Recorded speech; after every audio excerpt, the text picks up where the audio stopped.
Throughout the storm, and I just want to thank Stevens Institute of Technology and the Hoboken Historical Museum so much for today's events and offering us this tremendous opportunity to really reflect on the storm.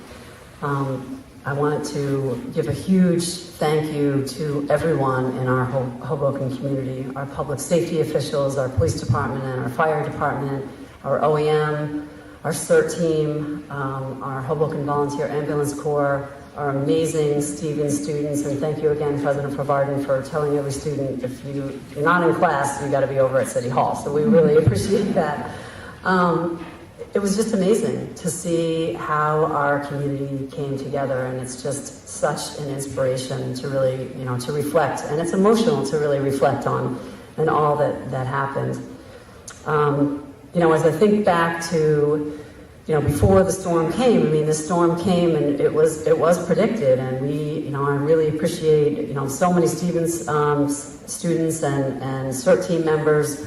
We made up flyers, and Saturday and Sunday, we were out knocking on doors and trying to warn people to, get prepared and to go shopping, to make sure you have water, to make sure you have flashlights, we had flyers in English and in Spanish, and we were doing reverse 911 calls, and we were doing everything we could. We were offering free transportation down to ShopRite to just try to get our whole community prepared. And we tried as hard as we could to reach everyone in any way that we could.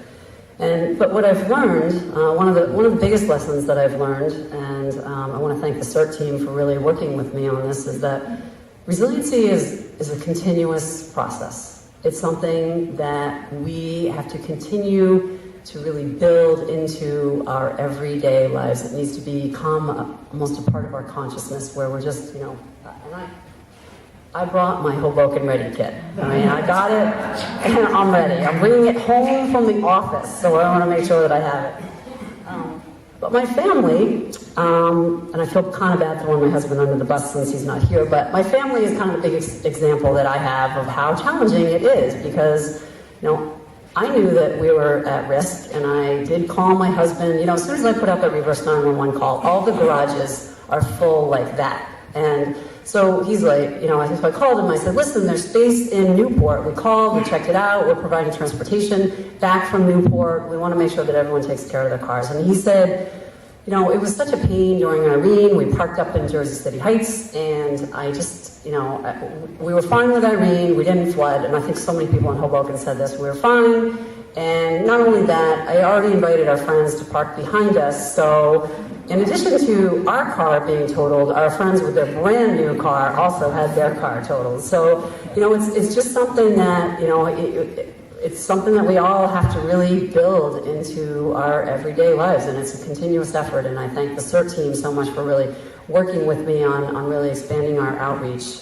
But I want to talk a little bit, about going into what the comprehensive plan is. But I want to talk to you about why I think it is, some of the emotional moments that I had during Superstorm Sandy, and why I think it is just crucial that we protect our city in a comprehensive way. We cannot raise our homes up on pilings, and we just have to protect. We're talking about the future of Hoboken. We have to protect our city comprehensively. And I want to thank Stevens Institute of Technology so much for working with my administration. They're doing they've done the modeling, and they're helping us to fully evaluate, our proposed plans and, what is the best plan. But we absolutely have to protect our city, and we have to have an energy resiliency plan as well. And I'm proud that we have a microgrid partnership that we're really working on developing.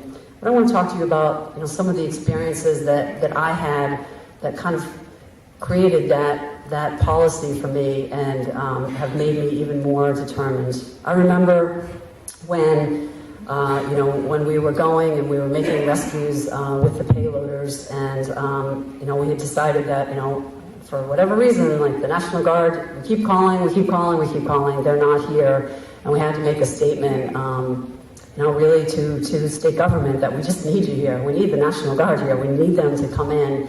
And I remember just before CNN arrived, this grandmother came up to me, and she was just in tears, so worried about her infant twin grandchildren, and wanted us to please go and rescue them. And so I thought, well, maybe what we can do is we'll go and we'll do this rescue with the payloader and do a rescue. And then I just remember having to turn to her and tell her, I am so sorry, but the payloader cannot fit down that street. We cannot get the payloader down that street. And she just broke down in complete tears. And I just remember that experience of feeling like I want to help, and right now we can't help with that payloader. I remember when the National Guard came in, and they came in, I think it was Thursday night, and they came in like 11 o'clock at night, and we drove, we went with them, and we drove. We wanted them to get the lay of the land, and it was just pitch black. And I remember everyone, there was many people kind of leaning out their windows and cheering and thanking us. And I remember just thinking, where's that emergency? Where's that person that might be having a heart attack? Where's that senior who's on oxygen? Where's that parent with a child that is very, very sick and needs our help? Where are they?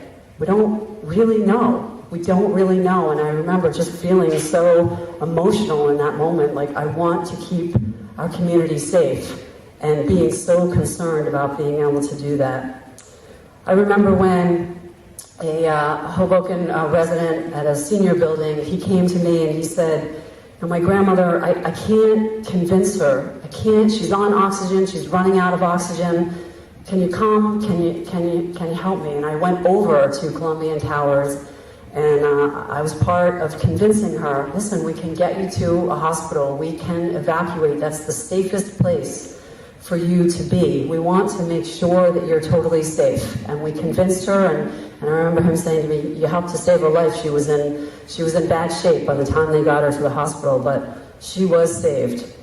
I remember when Brad Paisley's chef showed up with a boatload, just a truck full of food. It was pretty amazing, and I remember thinking, okay, we'll place him, over by Church Square Park. There's a lot of affordable housing in that area, and so they could sort of service that area. And I remember going and knocking on doors. We wanted people to know that this is here. He's planning on serving breakfast, lunch, and dinner for as long as he had food, and he had a lot of food.